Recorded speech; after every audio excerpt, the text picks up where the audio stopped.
Saw, dudes. Welcome back for game 2 of SKL from Fellowship of the Nerds versus Argon 53. Saw, dude. But sorry, I can't do it anymore. But yeah, thanks for coming out, guys. Game 2, I am ready to see a clash here. I think the boys are ready to swing. I think they're pumped up. Game 2, I think Fellowship of the Nerds wants some revenge. Absolutely. I mean, game 1, they showed definitely a lot of great early game pressure there, even though their comp wasn't designed around the early game. But yeah, just that the team fighting comp that Argon 53 structured there was just so strong, so much engaged that they couldn't really peel that off because they didn't have the Iceborne yet. They didn't have some of the stuff that they needed yet. So maybe structuring a little bit differently there will play out a little bit better for Fellowship of the Nerds. But we are going to be hopping into Champ Select here with it is going to be Fellowship of the Nerds now on the blue side and Argon 53 on the red side. Callista and Anivia being taken away very early on there. Pretty standard bans. I mean, Cade taking that away from Caboose. You're going to see Anivia being stolen away. They don't want Jay Frazier to have it. I guess they're pretty scared. The Bard ban going out as well. I can't say I'm too surprised, but they got to take that away. So I really want him to let it through because he's actually an absolute monster on that champion. And I think it's kind of underappreciated, unfortunately. But we'll have to see what that third ban is. They're taking a lot more time to go through with this next ban here. They're actually going to take the Alistar away from Weeblet. They're not dealing with that as he crushed last game. 0-12? Can you argue with that? Nah. No, it was a very, very strong pick for him in that game, especially paired with the rest of the comp that they wanted to kind of structure around that too. So maybe forcing onto something that's a little less comfortable, but Weeblet, very, very strong player. I mean, he's got a lot in his threshold there.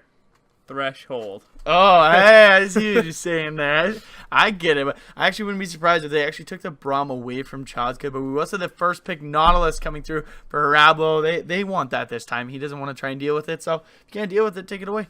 I mean, it was a very, very good pick in the hands of Nubinator there, even though it did, get abused a little bit for the amount it pushed, but it still took over the lane for the most part. Nubinator picking up that Lulu first round there. Very, very strong pick, and we're going to see the Gragas. Nautilus first pick, and then followed by Lulu Gragas? Where have we seen this before? Freaky Friday, dude. Oh, the instant Lee Sin ban, or lock-in, sorry. We've seen Posgood play a lot of Lee Sin. Last season. He's pretty proficient at it, so this is really good, though. It's going to be that hyper-aggressive jungler, so maybe see the Ari coming from Jay Frazier. He's no stranger to that champion. Yeah, and I mean, last game, he was the one who was taking the initiative and applying a pressure early on there, and Lee Sin is definitely the champion to do that on. So having so much potential to make plays there, apply early pressure, is definitely going to allow Bosgood to potentially take over this game in the jungle there. So I definitely like that pick for him there. Exactly. Taking the 80 carry right now might be a good pick. Recognizing whether Nubinator is going to be taking that Lulu in the top lane or whether it's going to be going to Dardar Binks there in the mid lane. But the Sivir pick, oh baby B still might be No, please, no! Yes! God, I hate that champion so much. But to be real, those new buffs, the fact that she can crit off Ricochet is disgusting. Yes, I played against one today, crapped on her in lane. You know what happened to me late game? I got crit 9 million times in a matter of 3 seconds. Yeah. It was like, oh, crit, and there's like a machine gun getting thrown at you. Just crits for days. Man, I want you to look at, after this game, we're going to take a look at the damage charts, and we're just going to see how much damage the Sivir does, because critting on the Ricochet just excels the amount of damage he's allowed to output in a team fight substantially, because early on, yes, Boomerang, yeah, great ability, but late game, that Ricochet is what really takes it over. I mean, just having the amount of multiplication there, I guess, for the amount of enemies you can damage, as well as the, she's got a lot of team fight potential there with the ultimate there, Sivir comps, don't meme me. But we are going to see the Braum and the Lucian locked in on the opposing side of that. What did I tell you? What did I say? Braum take away for very good, though. Chosgood actually plays a pretty mean Morgana, so I think that was a good pick. Toxic? What? He's mean? Yeah, he plays a toxic champion because it fits his... No, I'm just kidding. He's a really nice guy. But he's going to pick up that, and they are going to go with that Ari. Jay Frazier, definitely one of his better champions. So this Sivir Morgana, I really like it. The double spell shield, it's really annoying to try and deal with, especially when you're trying to gank. Mm-hmm. So, I mean, Yes, Ari was nerfed slightly with the charm changes there, now that it doesn't stop the dashes or anything. But as far as what she's picking it into, I don't think that's going to be a huge weakness there. It's still going to offer the kind of catch potential that they're going to want, as well as she still has an insane amount of damage because they basically left everything else about her untouched, which she still has great roaming potential. She has great mobility. She has great damage for team fights, and she's got a great laning phase there too. So it's a good pick, and we see the Katarina locked in there for Dardar Binks. Yes, you brought it up before I did. I was just going to say Dardar Binks with that lock-in, and they will give it to Katarina. They actually banned it away last game. Must have done a quick little most played champion, ban. So, but I mean, the Katarina pick, it's LOL counters, mobile player, please guides. But I mean, the Katarina is a pretty good pick. There's quite a few ways to disrupt it, though. Yeah, actually, no. I guess really it's going to rely on Nautilus. I guess you've got the Lee Sin kick, the charm, but that's about it because you can get snared when still not moving. Yeah. Another thing that we got to see here, though, is also the double shield spot, the bot lane. So even if Toast is making his way bot side there, they have a lot of tools to turn that around. So it's a very safe bot lane. They're not going to be playing super aggro. They're not going to be going for the level 2 power spike kills or anything like that. That's definitely going to be on Caboose and Weeblet there, which is what they focus on. But the thing is, they can play aggressive because if they try and land the stun proc, you can just absorb that, and it basically negates a lot of Braum's utility. You can still block a lot of the damage coming through with the Unbreakable, though. Yeah, well, exactly. But what I was saying is basically they're going to be working on the reactive end. They're not going to be doing anything proactive, which is exactly what Weeblet and Caboose are going to be trying to do in that bot lane with the Braum and the Lucian, because they are a very aggressive bot lane. Exactly Caboose we saw last game, constantly pushing Baby Trog into the turret there, not giving them any freedom there, and it kind of was their undoing in that bot lane for a little while there as Jay Frazier got some great roams off. So this Ari, it's going to be great for Jay Frazier's style. Going to offer him that roaming potential, but it's going to offer him the kill potential too. Lulu, not really your assassin type champion that you're going to be looking for. So I definitely am a big fan of the Ari pick there for him. But also another thing that we got to see here, though, is how this Katarina plays out. Because like you said, very, very risky pick. Has a lot of interruption potential with the Nautilus, with the Lee Sin, even with just an Ari charm. But that's the thing, is Katarina is one of those really pesky champions at the same time that it doesn't matter how far you put them down. One team fight can literally just change the match for a Katarina. You just get that one kill, or you come in at a point where the rest of the team is low from doing anything. Bing, bong, boom, that's a free pentakill. Yeah. Just smack your head on the keyboard as fast as possible. And then you got yourself a pentakill. Yeah, that's how I play Katarina. I mean, it's actually, like, funny story, got Katarina in an ARAM one time, and I was asking him, like, yo, Luca, how do I play this champion? He says, shape buttons. And I got a pentakill that game. Wow. And it's like... Congrats. I'm not saying this champion bragging. Doesn't take... Okay, whoa, everyone... You gotta tell it's your birthday, we get it. Tell me, you've never got a pentakill in Katarina in ARAM? I've never really played Katarina. I don't even think I own Katarina. What? I think there's like 10 champions I don't own, and I think one of them is Katarina. You gotta make that like ARAM account that only has like Katarina, Nidalee, like all that kind of stuff. I just don't care. Wow. I just don't care. Okay, fair enough. But I mean, that's the thing is it's very hard to lane with her. I think the Ari should be pretty dominant with him. You kind of have to just use your Qs to farm, but it does a lot of damage if it bounces. And especially now with the nice buffs there, it doesn't do the reduced damage. So you're going to be able to, at least try and farm a little bit easier there with the bouncing blades. So she might have a little bit easier time than we're kind of leading on, because you can say, oh, just CC her as much as you want. But like you said, it just takes that one team fight to kind of spiral Katarina out of control. So it's something they're definitely going to have to play around. It's something they're going to have to be very, very scared of. And it's definitely going to think it might change the way they approach team fights a little bit there. They're going to have to save some of the spells for interrupts. They're going to have to make sure they can't just 100% focus the Lucian. They're going to have to, play a little reactively themselves, even though, which is what they might be doing in the bot lane anyways. It's kind of like playing against a Fiddlesticks. You got to make sure you have the appropriate vision so you can see that Katarina is going to come in from a flank. Because, honestly...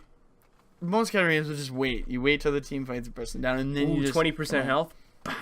Oh, team's dead. I'll just wait till the next team fight to actually help out. But it's going to be very. I think the Katarina pick is going to be very crucial, whether in A53 success. So, I guess I was going to ask you whose team comp we didn't go over this, who you thought would win, but we're in game. We don't have time for that. Nope, later, boy. Flying by the seam of our pants here. Here we go. So on the blue side for Game 2, we do have Fellowship of the Nerds. We've got Harablo playing that Nautilus in the top lane. Bosgood playing Lee Sin in the jungle, Jay Frazier playing Ari in the mid lane, and Chosgood and Baby Trog rounding out that bot lane, playing Sivir and Morgana at 80 carry and support respectively. And on the red side, we are going to have Argon 53, almost missed it there. Nice. Numinator in the top lane playing that Lulu. Toasted some toast with that Scuba Grog Daddy in the jungle. We're going to have Dardar Binks in the mid lane with Katarina. Caboose and Weeblet, respectively, rounding out that bot lane with Lucian and Braum. Another gross bot lane. You can pop that stun very quickly. But I'm thinking we're going to see pretty standard stuff. Actually, it looks like those are the nerds looking for that level 1 invade. They're going to go in. Harablo, if he has to start for that hook, that would kind of screw him up. That's really hard in lane, but it looks like they're actually going to counter. We may see a 5-on-5. The binding goes out onto Toast, and here we go. The explosive cast goes in as well as the resonating strike. Bosgood gets him locked down immediately. He is forced to flash out. I think he'll use as well. They're by Baby Trog. Doesn't look like they're going to keep going, so looks like definitely going in the favor of Argon 53 as Flash is forced out of the Lee Sin, as well as the heal by Baby Trog, trying to keep his teammate alive. So maybe having a bit of Lee syndrome there, following in that queue into 5 people. That was extremely aggressive, especially when they have Braum, who has one of the strongest level 1s in the game. You don't want to follow that queue in as a squishy early game Lee Sin and just get blown up immediately, which is basically what happened there. I mean, he was forced to burn 2 summoners just to save his life and get out. They are going to be able to, get a standard start, though. So, not going to be too bad by the time he's actually going to be able to, having to make some plays. That Flash should be back available. Same with the heal, almost a quarter off cooldown right now. So, not too detrimental blowing that level 1, actually. But the scary part is the level 2 from Braum Lucian is very strong. And if they can get that before either the spell shield is up, could cause them a bit of trouble. But like you were saying, a jungler with Flash, not really the most important thing at the early game. Yeah, I mean, unless he wants to flash for that blue buff or something like that. It's a flash steal. Yeah, exactly. But, going for a nice little trade there with the auto attacks from Jay Frazier. Gonna proc the Thunderlords, actually. Gonna be a good trade on his end. Nice binding, though, landing from Chosgood. And the Ricochet is doing a decent amount of work here. And a lot of damage, but Baby Trog getting traded on by Caboose here. And that's Lucian's just such a beast. I'm not gonna lie, it might be the new Draven for Desaninator coming through. And the Mastery is going through as they are gonna just put a little bit of pressure here. I thought we were going to see a fight, but no, he's just asserting his dominance, throwing those Qs out there. Yeah, like I said, it's going to be a very reactive bot lane there. They're going to be playing a little bit safe until they kind of have, like you said, those double spell shields there for them. Only level 1, so they don't want to, force too much on their agenda quite yet. Level 2 hit for both bot lanes, though, so not going to quite have that power spike they were hoping for, as it's able to be matched there by Baby Trog and Chosgood there. But another binding landing for Chosgood, followed up by the Boomerang yet again.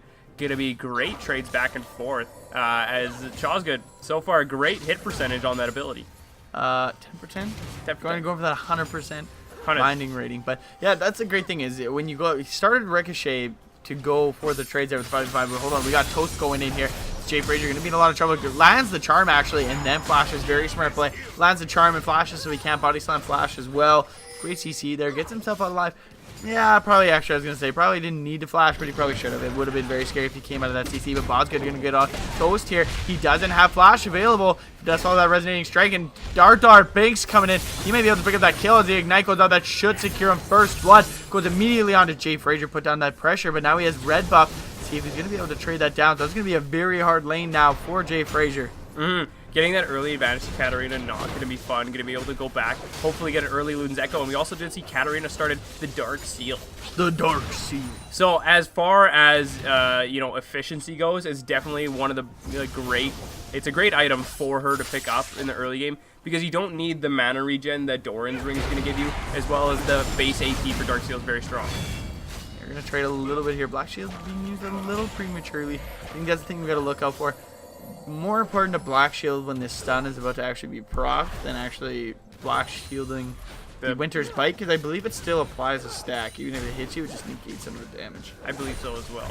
But anyways, back to what I was saying about the Dark Seal. It's I'll give Katarina, a champion that loves snowball potential, even more of that snowball potential, because the base AP on it, much higher. It just gives you base mana instead, which Katarina doesn't need, obviously. And so if you can translate that into early kills, which they did already, going to give that some early stacks there. Going to go back, get a blasting one. Going to give her some very early AP, which she's going to use to potentially bully out Jay Frazier in that mid lane. They're only backing and getting a second Doran's ring and a cookie. He's not in a good spot there early on here. It's going to be very hard, especially once he gets that. I was going to say, you're going to go for that Negatron Cloak. An Abyssal Scepter, especially when you start snowballing, is so good against AP lanes. You're negating a lot of the damage, but Katarina has really good base damage. So just building that, you reduce the magic resist of your opponent that's near you, plus you're getting a little bit defensive. Really great. That Dark Seal, like you said, the more kills, the more AP you're going to get off that. Turn it into a Magi's, and that's all she's going to do. Repeatedly shove that lane in and then look for roam. Try and pick up kills in those other lanes. And that's a very, very scary threat for this bot lane here that's already being pushed in a little bit. Just looking down at the spectator thing, I was like 40-0 CS. That is a terrible disadvantage. Gotcha. But no, seeing that it is 41-42, but we do also have to account for Weeblett's Argon stacks they're proccing as well. So that is going to be a little bit of gold spread out the bot lane versus Jawsgood just getting it from harassment there with the Spell Thief. So I mean, CS can tell a little bit different story than what the what actuality is, but so far a decent lead here, a 1,000 gold lead coming out for Argon 53 here very early on with this Katarina pick, and we almost see Ignite back off cooldown onto a flashless Ahri, so we might see some action in this mid lane come out up here pretty quick, maybe try and snowball this even further. Once it has that Spirit Rush, that flash won't be that big of a deal. You have so many mobilities, basically 3 flashes packed in one. It's a little easier to get picked off though. But he does on that Dark Binding. Going to be able to just put down the Tormented Soil, giving him a bit more money in the bank. At the same time, doing a lot of trade damage. And that's the thing. Wouldn't be surprised to see Chazzy go with that full AP build. Going to use a Flash Body Time, throw down the keg, but it shouldn't be enough as that Spirit Rush. Able to get him out of there. And like we said, good timing on that level 6. Going to be able to keep himself safe, not having to blow those summoners. Yeah, and also another thing that we have to like account for there is the reaction time on Toast there as well. I mean, the Spirit Rush was available, so recognizing that he just used it, short delay before you'll be able to reactivate it again, getting a nice flash body slam Q and W off there in all that short time. So, I mean, absolutely a great amount of damage put back on there, forcing Jay Frazier back for sure. That binding going wide there, the Unbreakable use for the speed up, and we do see Dark Banks going down. He's going to try and pick him up a kill as the TP comes through. If he does land a Dark Binding, they're going to be in a lot of trouble. Travel throws out that hook, and then Dark Binding goes wide as well as Weeblet. Just going to say, stand behind me and jump to his teammate there. That's exactly what we were saying. They're just going to rely on that Katarina, shove out that lane. They get Jay Frazier out of lane, they shove it to turret, immediately roams. Going to try and get as many stacks on that Dark Seal as possible before he turns it into that Magi's. Even if he does turn it into Magi's, it doesn't matter. But with so much pressure going into that mid lane by A53, they're really trying to prioritize that Katarina. And the bot lane should push fairly well. If they start using Ricochet or you try and use that Boomerang Blade, you're going to push the wave in unintentionally. And in the end, you're going to be so far pushed up that it's going to be so much easier for Katarina to come down and pick up a kill or assists. Yeah, exactly that. And I mean, if they set it up properly too, they could even go for a dive here with Baby Trug trying to go for large pushes there. I mean, the teleport is down for Harblow, so they can't go with him. But Lee Sin, great dive. Same with Jay Frazier. If they have the potential, Spirit Rush is off back available here. So a little bit of pressure alleviated there for Jay Frazier in the mid lane as well, now that he has both of his summoners up as well as that Spirit Rush. So gonna calm down a little bit there. Nubinator taking a decent amount of damage here from Harblow in the top lane though, who's again rushing that the banner of command there, excuse me. And he's gonna be hoping to push out Nubinator once again with this AP top lane that he's picked into the lane matchup. Or no, this is actually tables turned. Yeah, sorry, my bad. Nubinator being forced out by his own demise here. And Weeblet taking a lot of damage here, though. You see A53 Toast coming in from the backside. There's a stun goes on the Chazgood. He's not going to be able to get out as he doesn't have that Black Shield available. Chazgood going to put down as much damage as he can. Spago goes on the explosive cast. Not going to be quite. Uses a Dragon Kick, though, to get Caboose. He's going to be able to land the Resonating Strike onto the AD carry. Going to try and go onto Toast here. He is going to throw it out. Is he going to follow it in, though? Do it. It's a bit scary. Oh, he stands still. He's taunted him. He wants him to take it in, but it's not going to work out. So that's going to be a free kill there for the side of A53. But even though he does, it seems like that lane's definitely in the favor of Nuvinator. The itemization's starting to work a little better for Harablo there. Looking like he's able to find a few more favorable trades. And as I say that, he gets pummeled by all that AP damage coming through with the Glitter Lance. Yeah, I mean, it's still very early on. He's just got the component of it yet. He hasn't quite finished off that item, so it's going to grant him a lot more MR once he's actually got that rounded out. So, again, still very early on. Nautilus scales very well with all the defensive items that he's going to have, so I wouldn't worry too much about that going later on here. But still, Nubinator really pushing in extremely hard here, which we did see last game too, and it ended up kind of, you know, making him eat his own foot. I don't know how to phrase it. The old crusty sock. The old crusty sock. Yeah, you know, really punishing himself there, going full SOAS as he was pushing non-stop there. Full SOAS. I love SOAS. Rip lay baguette. I regret saying it. Bench the French, dude. Bench the French. But no, what is this, just roast OG day? I thought that was next week. No, dude, that was IEM Katowice. Dude. On point. Thank you. The fist bump going out there. Yeah, it's a little savage up in here, but a little bit toxic. But Bo's good. He's going to find Toast, and he's going to follow up that Sonic Strike. Bo's in under that resonating strike. Is he going to be able to kick? He does use the Dragon Kick. The TP is going to come in through Nubinator, though. The boss could hit a very bad spot. He should be able to hop over to Rablo, but he's taking a ton of damage. Explosive attack knocking him back. Trying to help out his teammate, but he's going to be in more trouble than his teammate was before. Going to hook out to the wall. He's going to be able to get out. Meanwhile, Baby Truck and Chosgood going to try and fight it. Jay Frazier's making his way there. Bosgood going to try and get out as well as Dartar Binks makes his way top. Not going to be able to find anything, but we do see them going on to Weeblet here. They will pick up one kill. Are they going to be able to chase down Caboose? Looks like he's getting away. Another charge of Spirit Rush is available, but too many creeps to actually land a charm. He's going to throw that Orb of Deception. Will get the charm followed up by, however, Chosgood doesn't quite have it, but the Ignite will pick it up. I was going to say, doesn't have enough room to throw that binding, but they still pick up that kill. But it looks like the top turret will go down, so a good trade there by Fellowship of the Nerds. Finding kill for kill. If they can trade this turret and hold that tier 2, it would also work out in their favor. Yeah, this Lee Sin, he's, you know, just causing a lot of havoc there for the push that they're hoping to get here. You can at least hopefully trade this turret back. Chosgood taking a little bit of turret damage there, but they are going to be able to push this wave further back there, and they're going to force them off the tier 2. So an even trade overall as far as turrets go, and actually a little more in favor of Fellowship of the Nerds as far as kills go. Caboose and Weeblet both falling in that bot lane in that little exchange they had there, where Harblow was the only one to kind of go down on the top side of the map. So more or less pretty even, and even a little bit of advantageous there for Fellowship of the Nerds, which is definitely what they needed. They are still a little bit behind here, but it's kind of a band-aid on it. Just kind of healing the wound a little bit. Yeah. And I think it's very important for them to start focusing these objectives. I mean, Dragon is up. It looks like A53 is going to head there.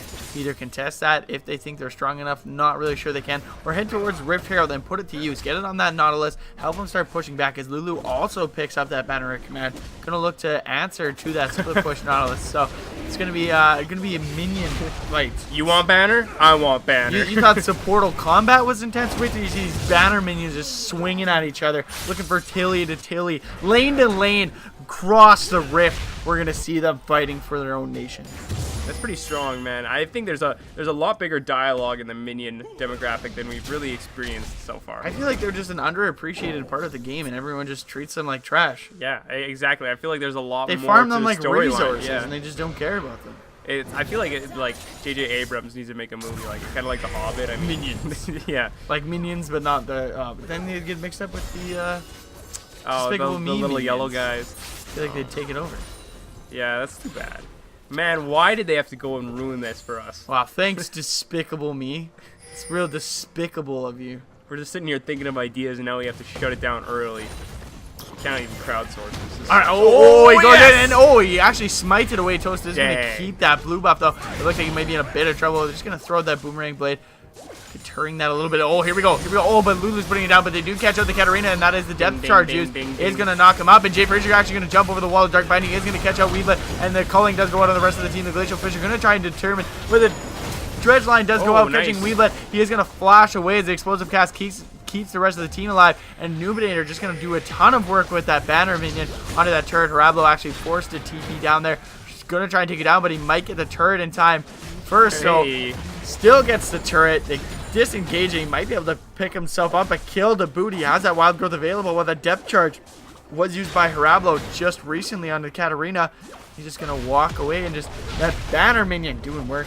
Yeah, absolutely. It's a great kind of call to the bluff, at least of Fellowship of the Nerds there. Nubinator staying top lane saying, oh yeah, you're gonna go try and get some kills? Well, guess what, I'm gonna pick up some turrets. Drops the banner minion, pushes extremely hard on that cannon wave, and you know, it turned out for him very well. I mean, nothing was really picked up on the side of Fellowship of the Nerds there, except for some, you know, blown cooldowns and the such. But Argon 53, you know, playing the map game very well, not tunneling too hard on the kill side of it all.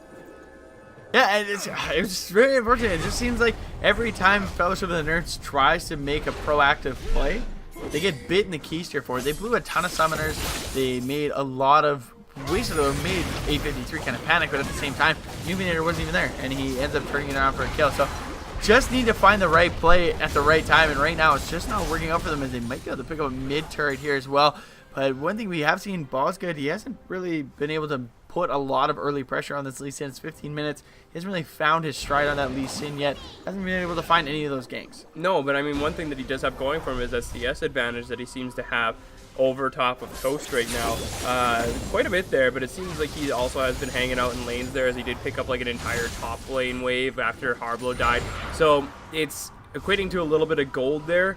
But as far as actual experience and whatnot, he doesn't have too much on him. They're still tied level 9 to level 9 there. So it's not going to be a huge advantage in terms of that. But as far as items go, he has the pickaxe on him there, which it's something. It's something. Hey, yeah, you gotta have at least something. Yeah.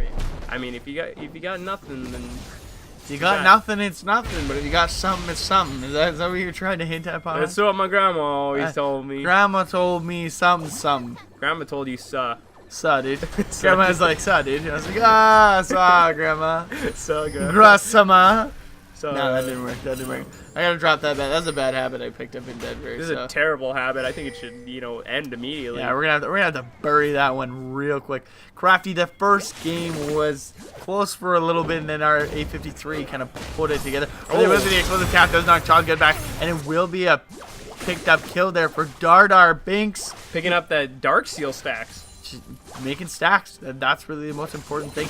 Get him that early kill there. Caboose is split pushing still, and it's just they have kill pressure there. They find Child Good out and just toast with a great explosive cast, knocking him straight there. And that's what I was saying earlier.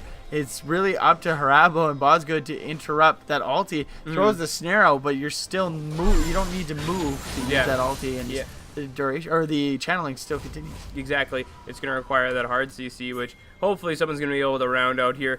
Opting not to go with the fully upgraded Spell Thief's Edge. Instead going with the Eye of the Watcher there to combine that with the Sightstone there. Open up an item slot for himself.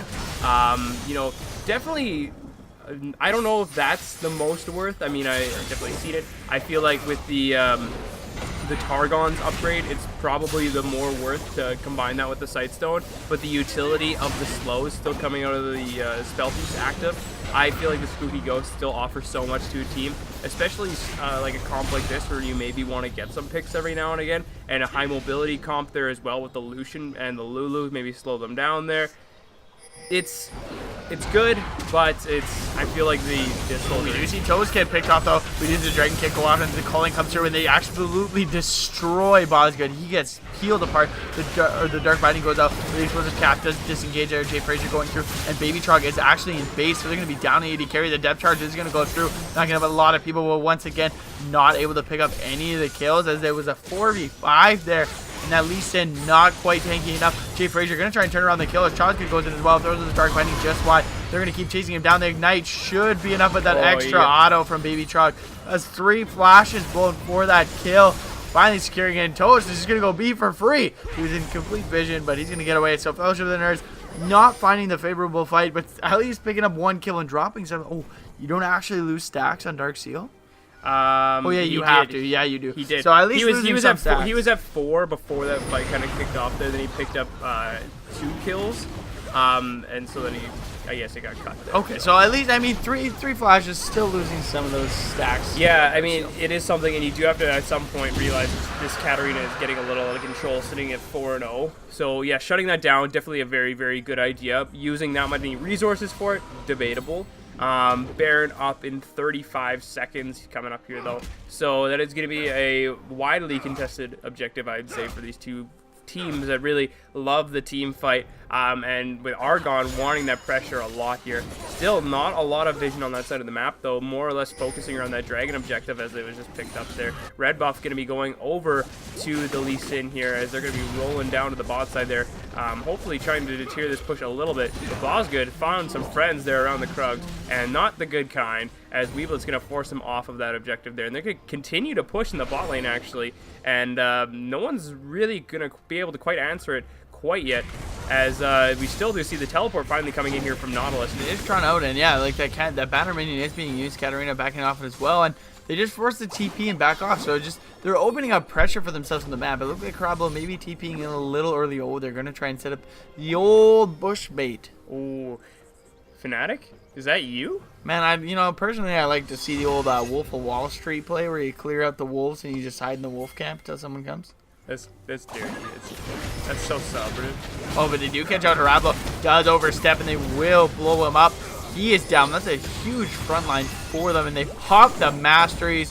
Weeblet and Toast showing off their stuff as Jay Frazier going to have to back up. The calling going out. They should be able to just pick up this turret for free. Baby Trog, though, going to try and return with another turret. He's going to go push that tier 2 mid. No one really responding to that, but how quickly can he grab it? If he's able to pick that up, that might actually make it slightly worth here that they are going to be losing this. And if Bosgood can kind of stop the backs here a little bit, and it looks like they are actually going to. Baby Trog going to continue to push in the mid lane here by himself, and everyone wants to try and follow this up. Weeblet getting caught by a straight charm. Going to be able to pick up that turret in the mid lane. Definitely pretty good trade. A tier 2 mid for tier 2 bot. I feel like that's, the world of opportunity has definitely cracked open there for Fellowship. Just a great call overall, and I mean, this is kind of more of the place that we usually see from Fellowship. I'm actually surprised. We usually see them with that strong split push game. That's really what brought them so far in last season. But it looks like they're looking a little shaky. I mean, it is the first game of the split. They got a long way to go, but definitely got to find their own roots. But there's a very great call there by Baby Truck, going straight for that mid turret, recognizing, hey, you know what? If we're going to lose somebody in a turret, I might as well make the best out of it. Grab that turret. Yeah, exactly. And I mean, trading that objective definitely worked out very well for them there.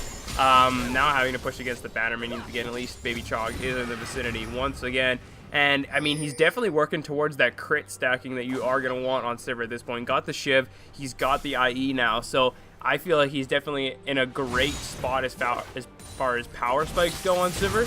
I mean, now he's just going to want to build that raw damage and lifesteal so he can kind of sustain in the team fights with Katarina potentially hopping and trying to blow him up immediately there. Bosgood going a little bit risky, having to safeguard back to Chosgood there. Weeblet going to eat them. Dance. Yeah, safety dance. You can dance if you want to. You can leave your friends behind. Because if they don't dance, then no friends of mine. But I mean, that's the thing. He's just kind of throwing down some damage. But they have to be very careful. It's just so much pick potential coming out from this A53 team. And if they lose vision around this Baron, it's going to be very easy for them to start it. Maybe not. I was going to say they might be able to shred it, but I don't think with the Lulu. No. Katarina, not really the greatest at doing Baron. You can smack it with your blades, but absolutely not. The only kind of resource that they have that would be good for that is the Lulu and the Caboose there, but I don't think he's quite in the spot yet where they'd be able to kind of just rip through a Baron very, very fast. They are maybe in a position to take it, but this is definitely a risky start from there. Jay Frazier is bot side, and they do know that too, but still. They do have a ward there. It looks like with that red buff, the Caboose is going to try and trade it out, but very well done. They throw out the binding, dodging out that Glacial Fisherman's Head. Like you said, oh, it looks like Jay Frazier is actually arriving. A great dragon kick into the rest of the team. The right target kick as well. As the depth charge goes through, they're going to pop on the hunt, and they're going to go in. He's going to try and initiate. The explosive cast goes down into Jay Creation, though. He goes in, but he gets immediately charmed. He's not going to be able to die, though. He drops that Zon. Will they be able to pick it up as Jay Frazier gets it with the Orb of Deception? Harablo is very deep as Bosgood goes down, and Caboose is going to pick up that kill in the backline. Jay Frazier does go down. Baby Chog is very low. Chog's good at him, the only ones left over, and they should deter them from doing this Baron, but they very well could still take it if they wanted to, that jungler being down. So what looked like a hopeful fight there for Fellowship of the Nerds for a second still ended up in the favor of Argon 53. Yeah, I mean, it seems like they were trying to play that, a little bit too risky there. They focused Dardar Binks there so much, and then Pop Zanya's just a huge kind of pseudo bait, as they kind of call it now with the Bard and Lysandre meta there. Whereas you kind of go in, you attract a lot of attention there, and then you ult yourself or you Zanya's or you do something there just to kind of draw the team in. And even though, yeah, you are a threat yourself, you're doing more just by being invulnerable at that point, because everyone's still focusing you. They're sitting there waiting on their toes. They're not wanting to use any of the spells on the rest of the team. So it allows the rest of Argon 53 there to be so proactive and just turn that around. Caboose completely soloing out Harblow in the backside there, and the rest of the team kind of turning around there. Jay Frazier a little bit late to that fight too. They might have been able to force their hand a little bit better if he would have, kind of been there on time, but at the same time, you can't let that wave push that deep into there, because Lulu did have teleport, so if they're able to pick up that Baron, and without Jay Frazier there, or if Jay Frazier came early, waves pushed in, picked up the Baron, then the Nubinator could have teleported bot, and then just pushed that in and potentially picked up an inhibitor turret, which would have been even scarier for them. So I mean, it's a tough call. You're in between a rock and a hard place at that point, but just going to try and chunk them out here a little bit, as they are going to be going towards that dragon, which is alive at this point. So we might see another team fight bust out here, as both teams are looking to want to claim this objective. Yeah, it looks like actually Fellowship of the Nerds looking for a fight. 5v5s really haven't been in their favor, but they're still going to go in for it. Is Bosky going to be able to steal it? No. Great smite away there by Toast, not letting him get the execution damage. The Glacial Fissure is going to go out as the calling goes down onto Harablo, but they're just going to go a great explosive cast, though. Going to grab most of them. The Black Shield goes in, knocking him down. The depth charge, though, does lock up the Katarina. That's a double kill for Baby Trog, and that's a triple kill for Baby Trog. He's going to be able to pick up the quadra kill. He does. Can they chase down the penta kill? Going out for Caboose here. They're actually just going to back off and go towards the Baron, and just great positioning there by Fellowship of the Nerds to turn that fight around. And the birthday boy, Baby Trog, picking himself up a quadra kill. They're going to go straight to Baron. Birthday boy, man, what a gift he was given at that point. That was huge. The crits just absolutely melted the team, and the depth charge knocking up so many members as well was absolutely huge. That was a great play there from Baby Trog, recognizing the opportunity there. Such great positioning in that fight too. Definitely leads to a Baron and a huge swing of gold going even back in their favor at this point now too. By 500 gold, but they were down quite a bit, so that is exactly what they needed to get themselves back into this game. And now that especially now that they have the mid lane open there too, they kind of can go wherever they want with that Baron buff. Top lane pushing very, very hard. It's going to force a lot of members to go to that side too, but they can just push mid really hard if they want to.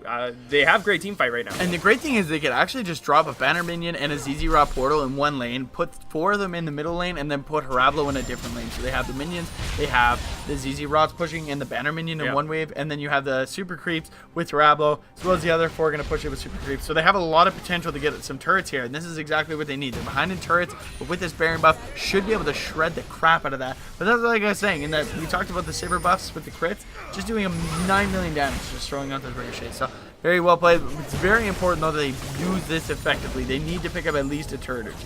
Yeah, it's a very, very scary point. Now that he's got the Bloodthirster as well, Baby Trog is going to be a very good point in these team fights, able to sustain so much more than he was before. Last fight, he was only sitting on a Shiv and the IE. Now that he's got a whole other item sitting on top of that, that quadra kill definitely did wonders for their team there.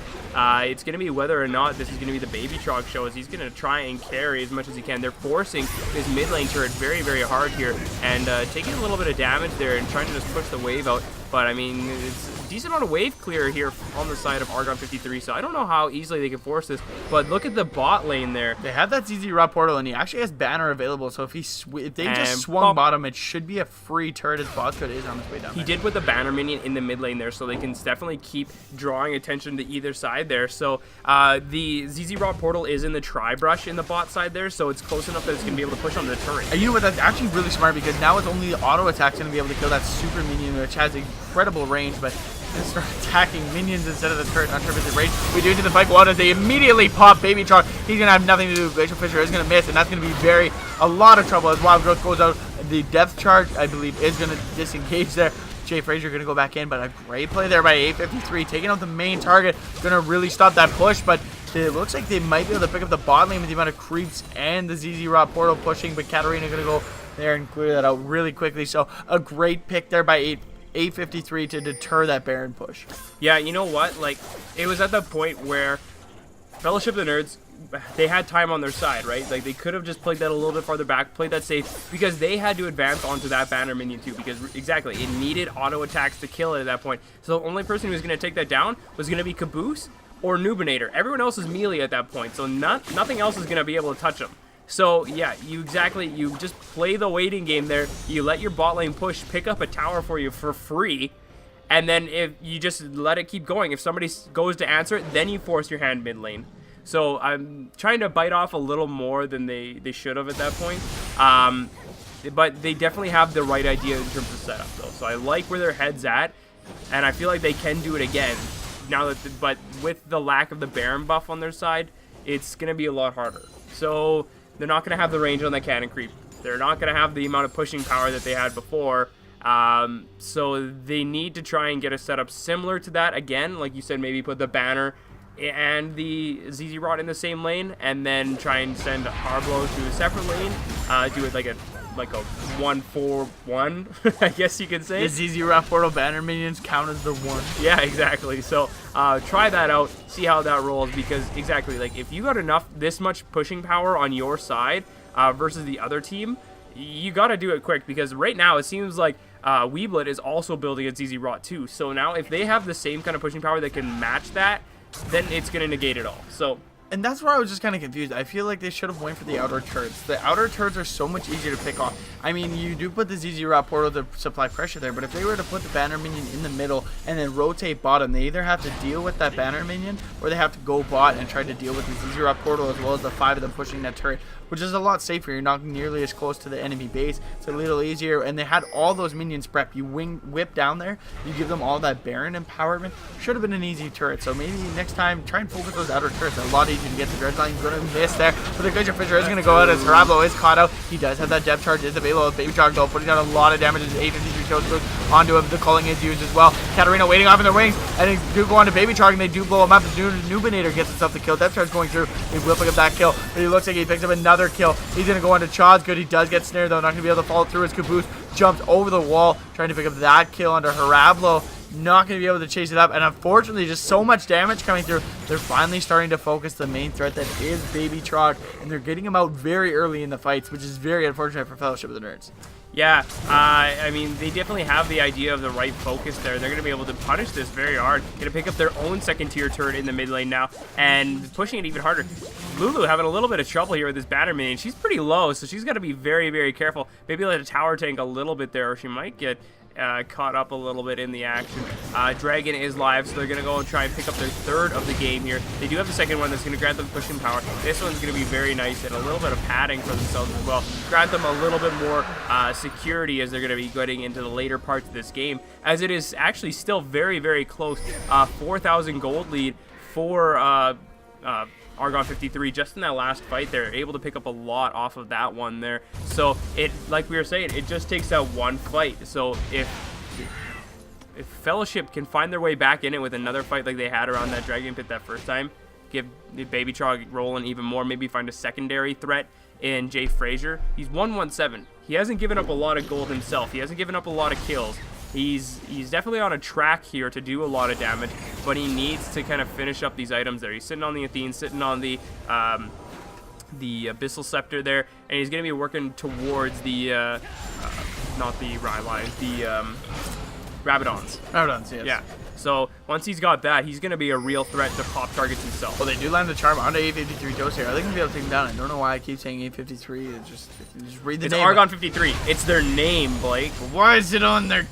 No, it's okay. I just keep reading it. I'm a fool. But the problem is, it seems like A53 is just very much focusing on to Baby Trog in these last few team fights. Yeah. They recognize, okay, we cannot let him free auto those crits. It's too much for us to handle. So then they're forced to go after him, and it's not even causing him a problem. They actually didn't even need Katarina to go balls deep there to even get the kill. He sat back in the wings and then picked up a different kill onto Bozgood there off the side. So maybe look for some kind of pick around Baron, because it doesn't seem like these 5v5s, these straight-ons, are really working out for them. So they need to try and find find themselves a pick out, but A53 just playing so smart, and they're actually out-rotating, might be able to pick up a free inhibitor if they're not careful, trying to go banner minion with them too. They're going to be pushing this very, very hard. They did put it on just like a regular, not a cannon creep or anything like that. Wave's not exactly on their side. Tower going to push that one out, but they are going to pick up the tower. He did the turret as the calling goes through as well as Glacial Fisher, and we do see Jay Frazier getting a lot of damage onto a death charge going out onto the Katarina, but not really deterring that all before it does a ton of damage. Are they going to be able to turn this around? The Bosca going onto Weebla. He's in a lot of trouble as Wild Growth goes through, but they're doing a ton of damage here. Baby Chalk is getting those free autos off. The Katarina is going to try and get away, but they're going to flash on, pick up that kill. It's going to be 2 kills going toward Fellowship of the Nerds. A double kill picked up there by Baby Chalk. They're going to use on the hunt, but it will way off, so they can pick up the Baron here or go towards an inhibitor. Yeah, I mean, they do have the bot lane pushing very much on their side too. Going to pick up that turret for free. So if they have really a lot of options on their side, they can go pick up that inhibitor tower, probably even the inhibitor, rotate down bot, maybe even pick up a second turret, or they can just peel off that inhibitor and go get Baron. They really have so much to work with at this point. They're going to just take this inhibitor tower, going to let Bosgood tank this one up a little bit here, as, I mean, very tanky Lee Sin right now. He did opt to go with the Cinder Hulk and the Tracker's Knife and the Titanic Hydra, and he's going pretty hard on the tank build, and it looks like they're just going to rotate onto this Baron, as someone has to answer that bot lane there, and it is going to be their jungler, so he's going to take a little bit of time to rotate onto this too, and now they're just working on pushing out the mid lanes there, realizing that they probably have to concede this Baron. Well, the question is, how fast can they burn it? Because, I mean, if Toast can make it there and go for a be able to burn it fast. And you see the Katarina going in, if they get really low and if they get 1 kill, if Bosgood goes down and that Katarina is there, keeps getting those resets, it could go very scary. But it looks like they actually are shredding this quite quickly. But here comes Katarina. Is he going to jump into the pit and be able to put down a lot of damage? They're going to try and go be his Nubinator, just trying to be a nuisance and poking around. Jay Frazier going to just throw out some abilities with the ZZ Raw portal. It's standing strong, trying to defend his team. Just going to run a little bit of a distraction there for the team as they put it in that just that river brush there to just, you know, spot anyone out there. But another thing to note there is, yeah, the great pickup there from them, great turnaround, just overstaying their welcome in the blue base, Argon 53, and now they're going to have to deal with this. The ZZ Rot portal finished up onto 2 members now, so on the side of A53, so not only did Weeblet pick it up in the bot lane there, but also Toast in the jungle, so he is... they're really focusing on lane control and lane dominance here for themselves. So they want to get the side lane pressure. They want to be able to force their own hand and have time on their side now. With Baron buff, I don't think that's going to be much the you know, situation that they're in. But we're going to have to see how that plays out. They are putting the Banner of Command minion in the bot lane now, and it seems like everyone else is kind of rotating towards the top side. Baby Chog just going to push out this last lane in the mid, and now he's going to follow up with the rest of the team. Exactly. So we see here, Banner dropped in the bot lane, backing, and he's going to be ripping down top. So they might actually just go with a 5-1 split with the minions in the bot side. No one really able to go and answer that one without alleviating a lot of pressure on the top side of the map. So Fellowship of the Nerds playing the map very well, making them choose between 2 tough decisions here, and gonna just burn this Banner minion very, very fast, waste that cooldown on this Lulu. Not gonna be up for quite a while there, and just burn down this ZZ Raw portal as well. And this is what I like, is they're actually going for the outer turret. I think that's very crucial. It's so much easier to take this. It's a lot less risky, and they just need to slow play it. Oh, wow. Caboose taking a ton of damage. He gets hit by the Dark Binding and the Boomerang Blade, but they have a huge wave bot. Just let that go. They got the super creeps and Baron going into the mid lane. They had the Banner minion in the bot lane too, so that's going to push extremely hard. They can just keep forcing their hand here. As long as they have Baron buff, they have all the cards that they want in their hand right now. They got the Royal Flush. They got a straight, man. There is nothing they can really do wrong here except for engage.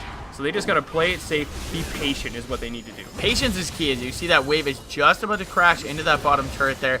And, I mean, if you get a big enough creep wave, it can definitely take it themselves. They do put the ZZ Rock portal in the top lane. Going to help them put a little more pressure on that top turret. Unfortunately, that mid lane, it looks like the creeps are still stuck in the middle of the wave. And Lulu's answering. But it is going to start building up. So Lulu is going there. So if they're able to get a pick here, it would be very good for them as the Glacial Fisher does go out. But that's just going to be to deter the push there as they banner the super cannon creep. And its only auto is really going to be able to take those down. So a very good defense so far by Argon 53, but isn't going to be enough as Toes kind of get cutting out. He does get hit by the binding there. The Wild Growth is forced out as Numinator's quite low. Great Dragon kick there by Bosgood. He's not going to follow up through though, as that binding just missing Toast, but this should be enough pressure for them to pick up that turret and maybe even the inhibitor, as Katarina is waiting off in the wings. So they shouldn't be able to fight a T-fight. Even the boots, or the home guard, sorry, won't be able to heal them up quick enough and turn this fight. So that will be another inhibitor picked up by Fellowship of the Nerds, and this is what we were talking about. Patience is key. They wait long enough, they find their opportunity, they pick up another free inhibitor. Baron does go off, but now they have 2 inhibitors down. That's going to be a lot of pushing potential. On top of having a banner minion and a ZZ Rot portal, this bot turret should be no problem. Yeah, because there is so much on the top side of the map now that they can't leave alone, because they didn't really push the waves out there, and ZZ Rot is still pushing. They have the super minion wave pushing up as well. So again, they just need to keep doing the same kind of thing they've been doing now. They just need to be patient. They just need to wait the waves out, and they need to wait for someone to answer. Chunk them out, because obviously they have a lot of potential there for that, with Jay Frazier getting a charm and then Baby Trog following up with a lot of ricochet empowered autos. It's just going to do a lot of work there. So they're going to rotate down, actually pick up a dragon for themselves, slow down the pace of the game, or the dragon stacking there for Argon 53. And that's very smart. Yeah. I mean, that's basically one of the best win conditions that Argon 53 had going for them. They were stacking the dragons quite efficiently. So the fact that they're going to take another one away with those 2 inhibitors down, very smart play. Because, exactly, Baron buff's gone, so their push is a little bit weaker now. They did pick up that inhibitor, so it's not like they wasted that Baron buff at all. They used it to its fullest fruition. That's exactly what you're supposed to do with it now. And so now that it's kind of, it's back on their own hands, right? And I was going to say that mid inhibitor should be coming up soon, and as I was about to say, it respawn anyway, so I obviously am not good. No, I was going to say, I'm not very smart at keeping track of time. I'm like, yeah, it should be up soon, and then it's like, oh, it already is. So. Nice one to Xananator. Key observation. Yeah, and now we're going to see what they decide to do here. If they're going to try and draw the attention from Nubinator down bot, or if they're going to take advantage of his misplacement in the top lane and push their objective here. We see a GA picked up here for Baby Trog, realizing that he is the main target, realizing that he has to be alive in these fights, and he has to get out as much DPS as possible. He does have, you know, the trinity of items. He's fully built here. He's got it all. It's a very smart pickup though, because even if you get if Katarina gets an assist or a kill, and it's the GA really stops the resets from coming through. They do go down, but it's not technically a death, so it doesn't reset. So this is where we need the banner and the ZZ Rot portal in that bot lane. I believe they have the ZZ Rot portal in place. The banner minion is available. He might have used it earlier. Keep that pressure in the bot lane, because you have the super creeps coming from the top. Put the pressure in the bot lane, and then just go ham in the mid lane. But I guess don't go ham, because once again, patience is the key. Find the picks you want. They've got the charm, they've got the kick, they've got the binding, and they catch out Numinator. They're not going to follow through. They're just going to kind of keep pushing back and slowly putting damage down onto the inhibitor. Very smart play. That's all they got to keep doing. Find the right picks, and when they can get the kill, go for the security, because one good team fight for Fellowship of the Nerds, and this game is over. Exactly. It's 41 minutes into this game. If anyone gets a kill, that's on the hunt actually popped there, and it looks like they are going to pick that inhibitor. And oh, sorry, I thought the turret went down, but it did not. But they have a nice wave there as Katarina. It's prepped and ready to go. Katarina actually going back to ZZ Rot portal, going to help them put more pressure on there. And that's a huge wave pushing in the top that they're going to have to try and deal with of super creeps. So someone's going to have to go up there and deal with it. If not, they're going to have to try and look for a favorable fight as Nubinator gets caught out once again. The Dredge line goes out onto Weebler. The Glacial Fisher is going to go out, only hitting Bosgood. They're going to keep going. On the hunt is not available. A great flash body slam, but he doesn't catch Baby Charge. No. Splits the damage, and the damage is off as Katarina looking for an opportunity to go in, but not finding really anything. Travel kind of locking them down, and that's a huge wave pushing in top. So Fellowship of the Nerds, if they can deter them from going back here, they're going to be able to maybe pick up a turret off of the Nexus. And if they go to defend that, they should be able to get another inhibitor. So what are they going to choose to try and defend here as that ZZ Rot portal going to keep going in onto the turret? The minion wave has crashed there. A lot of ultis and summoners used on the side of Argon 53, so they have to be very careful when looking for a fight here. They push the minions back a little bit, but that turret slowly losing health each time that minion wave crashes down.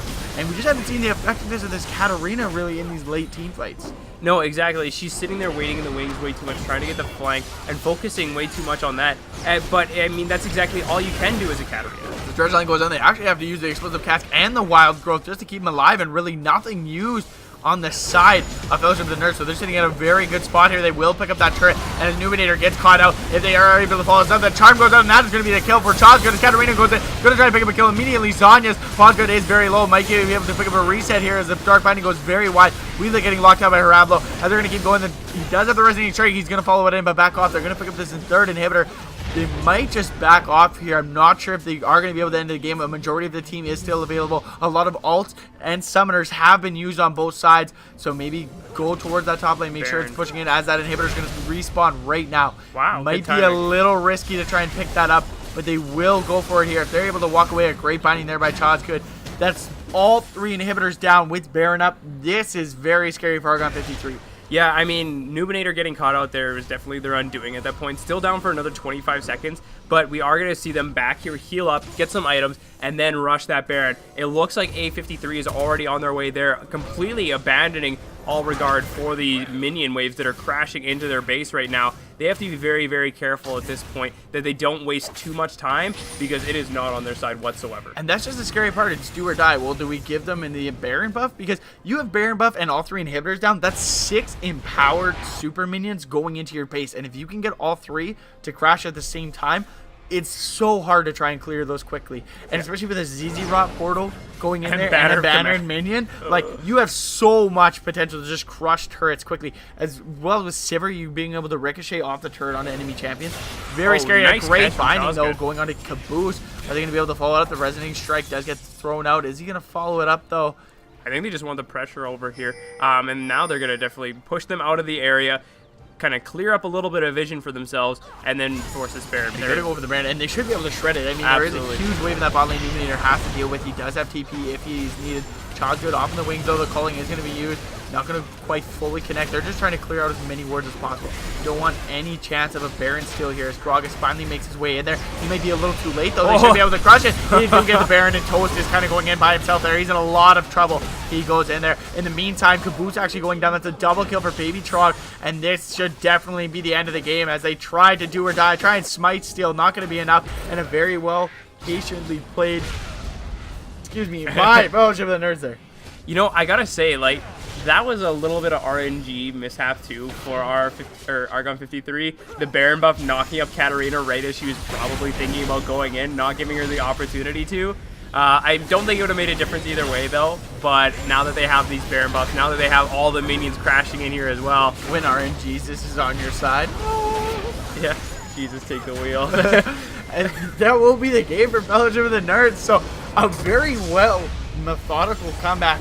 I mean, honestly, the way that game was looking, it looked like another pretty good win for Argon 53 there. They looked like they were going to pull it out. They had another great early start. They were making a lot of plays. That Katarina got fed quite early, but just after that, it just, that one team fight at Dragon kind of brought them back into the game. And just Katarina, I didn't really see the effectiveness of it later on in the game. It had those early skirmishes before anyone had kind of like any sustain or resistances or anything like that. So it had some advantages in the early to mid parts of the game. But yeah, it's actually later parts of the game, almost non-existent. They had a comp where it needed to win very early on. And once it got past, say, the 40-minute mark, then they could only hope for like a throw at that point, I think, especially with the way that they itemized there, having the amount of pressure that's all over the map. It's tough to say. I mean, you also got to think about how they played the map there too, because they forced way too many objectives when there was a lot to be taken in return. They forced that inhibitor there. They, blew a lot on that. And Baron was live, so if they kind of screwed up there, they gave up a Baron, and that's exactly what happened there. And that's what really allowed Fellowship of the Nerds to get back into that game. Were those objectives that they ended up losing off of that back end of those team fights, able to pick up multiple Barons, able to pick up those towers, that just wasting time in the bot lane, opening up the mid lane, and it's going to be absolutely huge there. I mean, let's look at the stats right here. They were down dang near 6,000 gold. Okay. Before that swing of that Baby Trog quadra kill, and then they end up going and picking up Baron, that brought them even. Yeah. That 6k gold deficit was swung in about, a 2.5 minute span. Yeah, and then threw it all the way back down. Yeah, and actually dipped back down below 4k, and then in the next 3 minutes, they swing it back even. So, a roller coaster. Yeah, and ending the game with around a 4,000 gold lead at that point. Very, very strong, decision making and late game shot calling there from Fellowship of the Nerds, actually. And that's what I was honestly worried about coming into this part, because that first fight where they had the first Baron buff and then they kind of forced the tower objective a little bit harder, I was scared they weren't going to have the patience to kind of hold off and wait for their waves to be in the proper positioning for them to actually grab those objectives. Second round, though, they definitely learned from their mistakes, pulled it together, and they turned it around. It was a great fought game. Oh, once they got the patience for it, it was just very well clean cut. So in the end, we have a 1-1 split. So far, teams looking pretty even. 1-1 yesterday, 1-1 today. Yeah. Will we see the 1-1 tomorrow when we actually have Vicious and Delicious versus Revolution Death Squad? There's a lot of chatter in chat yesterday, so be looking for the guns to come out. Words don't mean nothing if you can't provide results. Looking at you, Vicious. No, I'm just kidding. But I mean that's the thing. It was a very close series. I definitely gotta say I don't think that was the Fellowship of the Nerds we saw quite at the end of the last season. No. But that was very good. They played very well. They know how to play from behind, and they did quite well. But props to Argon 53. They had very clean early games, both games. Exactly, and I mean that is something that they can definitely take away from this. I mean, we can't necessarily blame everything on to the decision making they had, because I think they did the best they could with what they had. Because they picked that Katarina, and in the later parts of the game, there was nothing she could do. I mean, it's a tough call at that point. They had a timer on themselves, which is what Katarina is going to do to you unless she gets extremely fed. She ended up having to sell the Dark Seal, wasn't able to turn that into Mage Eyes, wasn't able to snowball in the way that they had hoped. So maybe some different mid lane picks, but all in all, I think that was definitely a very, very good premiere for the new mid laner of Argon 53. Yeah, he's looking very spot on, I think.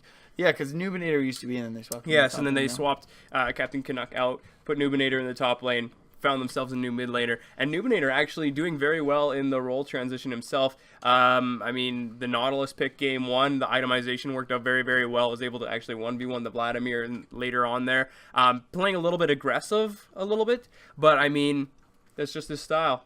He did very, very well, so can't really take anything away from him there. So great premiere from the role swap and the new player here. Go hard or go home, man. That's the only way you can do it. So that is a 1-1 between Argon 53 and Fellowship of the Nerds. So guys, tomorrow we do have Vicious and Delicious versus Revolution Death Squad. That will be once again at 7 p.m. as usual. I believe it's Mr. Ponox and I once again, and we are joined by the young Skillos.